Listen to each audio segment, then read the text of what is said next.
What's up, everybody? Ricco McAdory here, Identity King, and welcome to another video. I want to talk to you today about kingdom versus empire.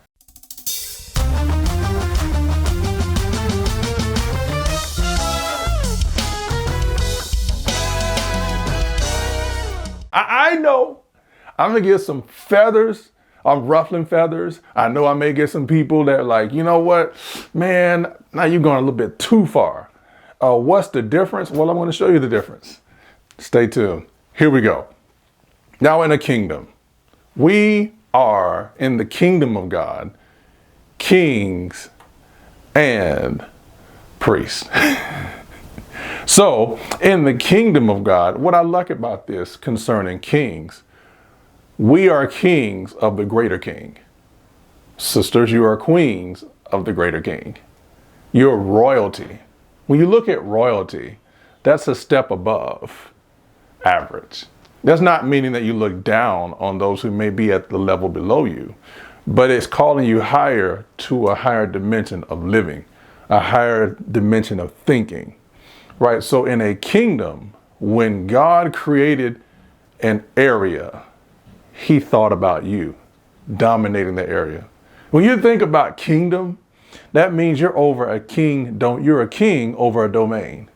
That means there's a certain specific area that you are an authority in.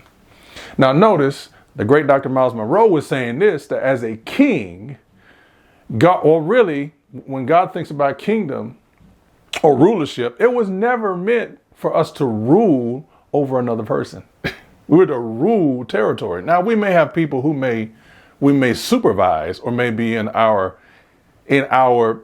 responsibility, but the kingdom leadership is really to empower them to be, not actually keep them in a hierarchy where they're always looking up to you. See, when I look at kingdom, and you look at Genesis chapter 1, around verse 26, God said, let us make man in our image, our likeness, right? That's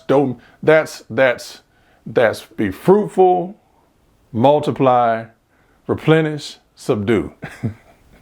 That means be it first. Then when you be it, that positions you to multiply it, because people are going to be influenced by what you do, who you are and what you do. But then it is to replenish. That means now you're giving life to where you're called and chosen, to the area you're called to, the domain you're called to. And then you govern. That means you govern like a king. You govern from a place of royalty. Now, when you look at it, this is why I say there's a difference between kingdom ambassadorship and church membership. See, when you think about, a lot of times we think religion, but I'm not talking religion, I'm talking kingdom. When you look at the words like ecclesia which means church, those are really governmental terms.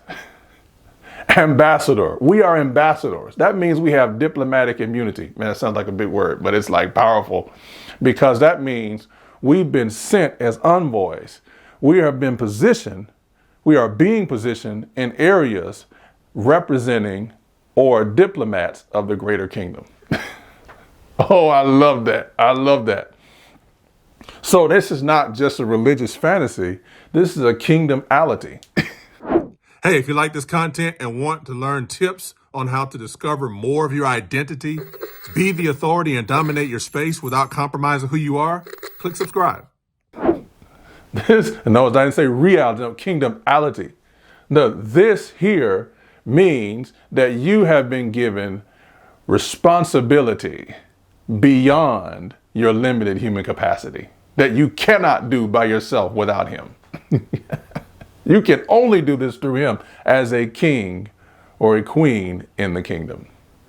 Now, I'm going to say this right here. I shared this with my brother right here who's videoing us, and I said that stewardship to God is much more effective than ownership in your own strength. What that means is this.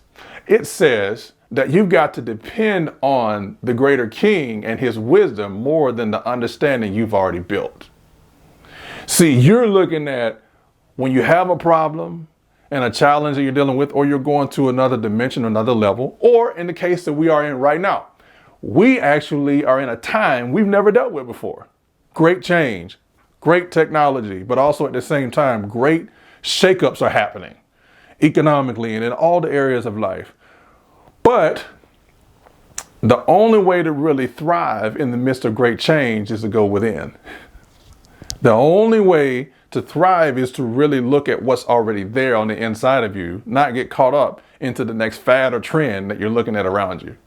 See, that's the thing. We have a lot of copycats, but not enough originals. It's easy to copy what already exists, but it takes courage to do something original. It takes courage to do something that's not popular. It takes courage to go against the grain while everybody else is flowing with the wave. See, here's the thing. If 98% of the people are going in one direction, God may call you to go in a completely different direction. And you may think it's unfair, but really it's positioning you to be dominant where you're going to. That's the thing. See, it's easy to want to be popular. Oh yeah. But see, it takes courage to be effective. See, it's easier to want everybody flocking all over you, right? But then when it comes to the responsibility, then people want to run. See, when you look at this, kingdom versus empire. Now, I know some of you are like, yeah, but I'm building an empire. I get that. What I'm saying is, when it comes to kingdom, you're a steward of the greater king. And if you look at the image right here, the difference, kingdom is the vision starts with you, but the dynasty continues to expand beyond you. God does not think just today. He thinks generationally. So let me say this right here. I hear a lot of the word legacy thrown around. I get that. I appreciate that. But what I've discovered is dynasty is at a whole nother dimension. Because a legacy is what you leave with people. But dynasty is what you deposit in them. See, I can leave you stuff, but when I leave you what's been given to me to help you, now, even years and decades after I'm gone, you can still expand what God gave me to speak to you and help change your life. Think about the greats who have gone before us. They've built dynasties that still live even though they're gone. I heard one speaker say this. He said, the world or the earth is run by dead men's ideas. Think about it. Ideas that you're like, wait a minute, why do we think like that? It's because somebody who came generations before you thought about that. Right? But you are being sent by the greater king. Now he wants to use you, not so much to be a copy of what everybody else is and what they're doing, but he wants to use you and give and release the original revelation and insights and wisdom he gave you for you to leave an impact, for you to leave a dynasty, so that when you are no longer here, what you deposited still lives. Kingdom versus empire. See, I'm not saying God doesn't want his people to be wealthy. I believe it. In fact, it would be quite selfish. I know I'm going to ruffle some feathers here, but it's all good. I love you too. But it would be quite selfish from God's perspective. He owns everything. But then all of a sudden, he's so stingy with what he owns that he doesn't want his children to have it. Think about that. No, it's not that he wants that stuff to own you, but it's the fact that he's entrusting more in your care because he has a vision that he wants to accomplish. And he can trust you because he knows you have his best interest at heart, and vice versa. That's why one of the scriptures says in Psalms 37 verse 4. It says, delight yourself also in the Lord, and he'll give you the desires of your heart. Watch this. He'll give you the desire to have the right desire that he placed in your heart that really was his all along. He just trusted you with it and realized that because your desire is in alignment with his desire, he can trust you with what he wants you to have. See, it's different. Now, because I realize I'm a steward, if I wanted to have a plane, which which that's definitely that's definitely in the plan, but it's not for me to floss and flaunt to prove who I am to you. No, it's the fact that if I'm going to do kingdom business and I want to go to a certain place, I know about flying with commercials and all like that, but I'm like, hey, what's wrong with having your own so you don't have to go through all the other TSAs and everything like that? What's wrong with that? Like, why wouldn't he want you to have or go first class? Or why wouldn't he want you to have your own transportation?